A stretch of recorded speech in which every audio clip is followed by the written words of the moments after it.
Assalamualaikum warahmatullahi wabarakatuh. Apa kabar sahabat Amirul Mukminin? Semoga semua dalam lindungan Allah Subhanahu wa Ta'ala. Hari kiamat disebut berulang-ulang di dalam Al-Quran. Hal itu bertujuan untuk mengingatkan apa yang harus diperoleh oleh manusia selama di muka bumi, untuk bekal yang bisa dibawa di akhirat kelak. Dari sini Allah menentukan apakah umatnya akan menikmati surga atau mendapatkan siksa neraka. Tetapi sebelum itu, semua manusia yang masih hidup akan merasakan hari kiamat atau hari akhir zaman. Dijelaskan di dalam Al-Quran, ada beberapa tanda yang muncul menjelang hari kiamat. Salah satunya adalah munculnya beberapa makhluk atau sosok yang tidak pernah kita lihat sebelumnya. Dan berikut adalah 6 sosok yang akan muncul di hari akhir zaman kelak. Dabbat al-Ard. Dabbat al-Ard adalah binatang buas atau monster yang muncul dari perut bumi. Munculnya binatang ini masuk dalam salah satu tanda sebelum datangnya hari penghakiman. Ciri-ciri binatang ini adalah melata, keluar dari kota Madinah dekat Gunung Safa setelah peristiwa terbitnya matahari di barat. Dabbat al-Ard akan muncul membawa tongkat Nabi Musa dan cincin Nabi Sulaiman. Selain itu, ciri-ciri dari binatang ini juga dijelaskan oleh Ibnu Zubair secara rinci. Kepalanya seperti kepala kerbau, matanya seperti mata babi, telinganya seperti telinga gajah, tanduknya seperti tanduk rusa jantan, lehernya seperti leher dari burung unta, dadanya seperti dada singa, warna kulitnya seperti warna kulit harimau, panggulnya seperti panggul kucing, ekornya seperti ekor biri-biri jantan, dan kakinya seperti kaki unta. Di antara sepasang persendiannya berjarak 12 ukuran garis lurus. Yajud dan Majud. Selanjutnya adalah Yajud dan Majud. Nama ini adalah sebutan dari sebuah bangsa yang muncul pada akhir zaman sebagai perusak dan penghancur kehidupan di muka bumi. Dan mereka akan melawan Nabi Isa serta pasukan di Bukit Tursina. Keterangan dari Ibnu Katsir, mereka masih dari keturunan Nabi Adam. Walaupun mereka berasal dari jenis manusia keturunan Nabi Adam, namun sifat khas yang dimilikinya berbeda dari sifat manusia biasanya. Ciri utama mereka adalah perusak.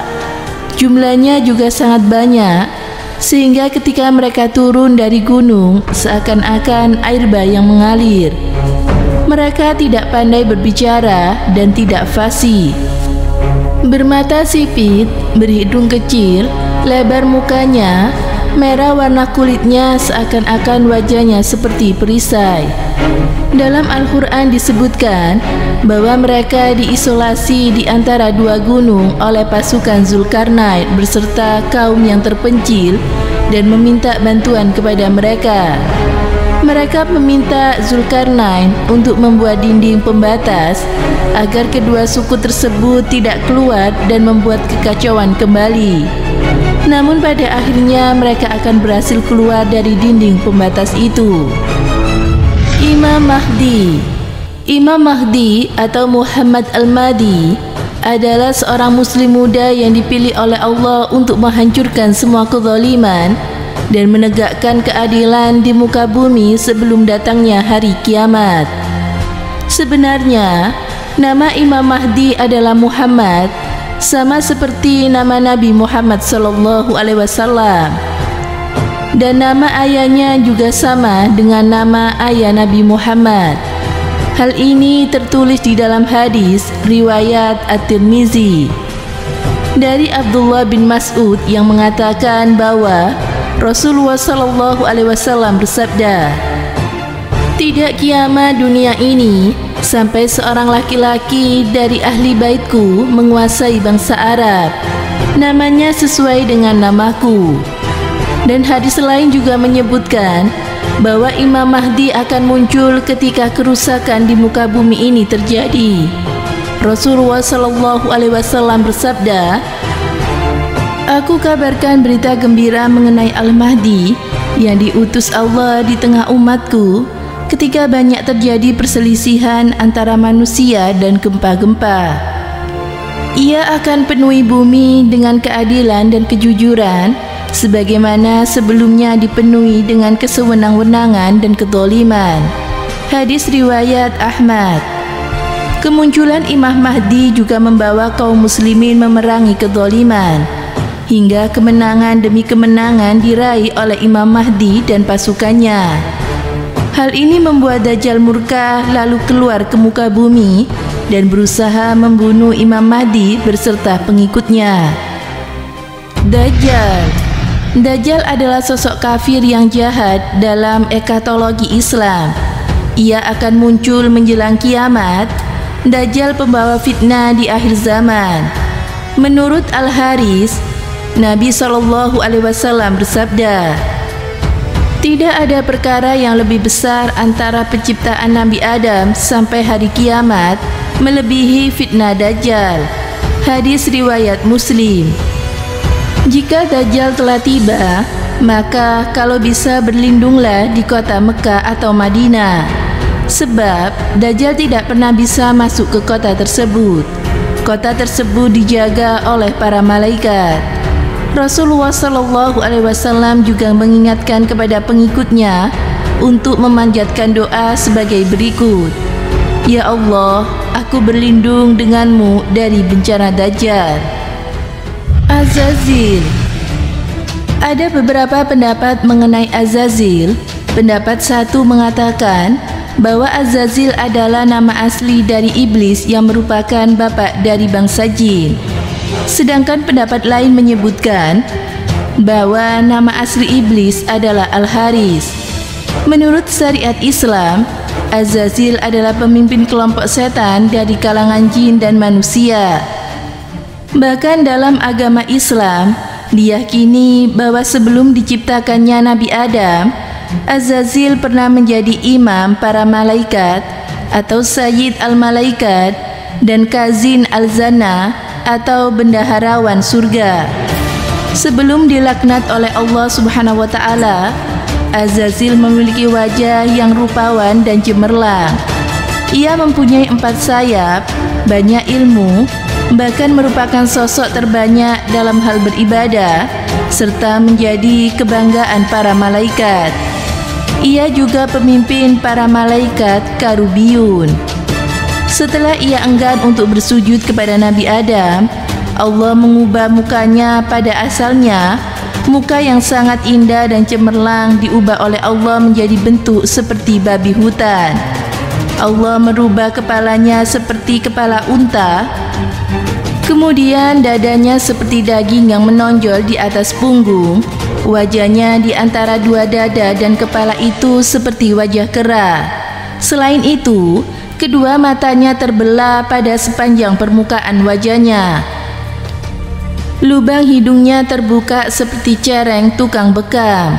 Kedua bibirnya seperti bibir lembu, serta taringnya keluar seperti taring babi hutan, dan janggutnya terdapat sebanyak 7 helai. Azazil diberi umur hingga hari kiamat. Ia berjanji untuk mengajak banyak manusia untuk mengambil jalan sesat. Selain itu, ia akan menemani manusia di neraka jahanam kelak. Anka. Dalam mitologi Islam, Anka adalah seekor burung besar misterius. Disebutkan burung itu namanya dalam buku karya Zakaria Al-Kawini yang berjudul Makhluk-makhluk ajaib dan juga hal-hal aneh yang ada. Dikisahkan oleh Al-Kisai bahwa burung tersebut pernah ada di zaman Nabi Hanzalah dengan umatnya yang disebut Asba Ar-Ras. Ia berhasil membunuh burung itu dengan cara meminta pertolongan kepada Allah Subhanahu wa taala. Al-Kisai juga mengisahkan bahwa burung ini tinggal di sebuah gunung tinggi yang bernama Gunung Falak. Ketika burung itu terbang, maka sayapnya mampu menutup matahari seperti awan. Warna bulunya sangat banyak, lehernya seperti leher unta. Burung ini juga memiliki 4 sayap, 2 sayap ukuran panjang dan 2 lagi lebih pendek. Demikianlah Allah menciptakan makhluk dan keajaiban-keajaiban pada akhir zaman. Hal ini menjadi petunjuk bahwa firman-Nya merupakan bukti kebenaran. Semoga bermanfaat. Wallahu a'lam bishawab.